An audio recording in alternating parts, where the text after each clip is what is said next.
স্বপ্ন দেখতেই থাকুন, ঠিক এমন শব্দে মার্কিন প্রেসিডেন্ট ডোনাল্ড ট্রাম্পকে ফের তীব্র প্রতিক্রিয়া জানালেন ইরানের সর্বোচ্চ ধর্মীয় নেতা আয়াতুল্লাহ আলী খামেনি। ট্রাম্পের দাবি, তিনি ইরানের পারমাণবিক শিল্পকে ধ্বংস করেছেন। কিন্তু খামেনির উত্তর একদম স্পষ্ট। আপনি কার অধিকার নিয়ে ঠিক করতে পারেন কোন দেশ পারমাণবিক শক্তি রাখবে?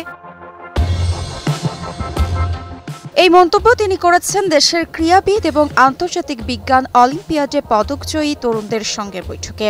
তরুণদের তিনি জাতীয় শক্তি ও বিকাশের প্রতীক হিসেবে অভিহিত করেছেন। তার কথায়, এই যুব সমাজ বিশ্বকে দেখাবে যে ইরান এখনও শক্তিশালী এবং দেশের ভবিষ্যৎ উজ্জ্বল।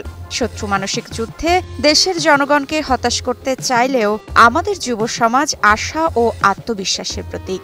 তাদের অর্জন শুধু দেশের নয়, আন্তর্জাতিক মঞ্চে ইরানের শক্তির প্রমাণ বলেও জানান খামেনি। খামেনি ট্রাম্পের হুমকিকেও উড়িয়ে দিয়েছেন। তিনি ট্রাম্পের উদ্দেশ্যে বলেন, যদি সত্যিই শক্তিশালী হন তবে আপনার নিজের দেশের লক্ষ লক্ষ মানুষকে শান্ত করুন যারা আপনার বিরুদ্ধে সড়কে আন্দোলন করছে। খামেনি 1980-এর দশকে ইরান ইরাক যুদ্ধ দেশের বিজয় তুলে ধরেন। সে সময় যুব সমাজের কৌশল ও উদ্ভাবন প্রতিপক্ষকে পরাজিত করে বলেও উল্লেখ করেন তিনি। খামেনি মনে করেন, কিভাবে দেশের নিজস্ব শক্তি দিয়ে প্রতিটি চ্যালেঞ্জ মোকাবিলা করা সম্ভব। জুন মাসের অবৈধ আগ্রাসনের সময় ইরানের ক্ষেপণাস্ত্র জায়নিস্টদের সংবেদনশীল কেন্দ্রগুলোতে প্রবেশ করে ধ্বংস করেছে। খামেনি বলেন, এই ক্ষেপণাস্ত্রগুলো আমাদের নিজস্ব সামরিক শিল্পের এবং প্রয়োজনে পুনরায় ব্যবহার করা হবে। এছাড়াও তিনি গাজা যুদ্ধের সময় যুক্তরাষ্ট্রের সরাসরি সহযোগিতার কথাও তুলে ধরেন। খামেনি প্রশ্ন তোলেন, গাজায় নিহত শিশু ও নাগরিকরা কি সন্ত্রাসী ছিল? প্রকৃত সন্ত্রাসী হল যুক্তরাষ্ট্র, যারা আইএস তৈরি করেছে এবং আজও তাদের ব্যবহার করছে। এখানে যুদ্ধ ও মৃত্যু যুক্তরাষ্ট্রের উপস্থিতির ফল। তিনি প্রশ্ন তোলেন, এই অঞ্চলে মার্কিন মিলিটারি ঘাঁটিগুলো কেন?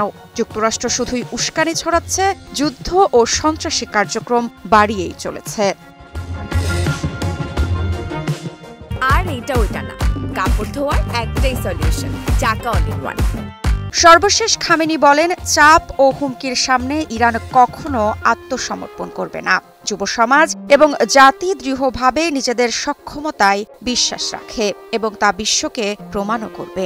এই বক্তব্য শুধু রাজনৈতিক প্রতিক্রিয়া নয়, এটি ইরানের শক্তি, আত্মবিশ্বাস এবং আন্তর্জাতিক মঞ্চে নিজের অবস্থান শক্ত করার সংকেত। মৃত্তিকা সিনহা বিশ্বাস, নিউজ 24।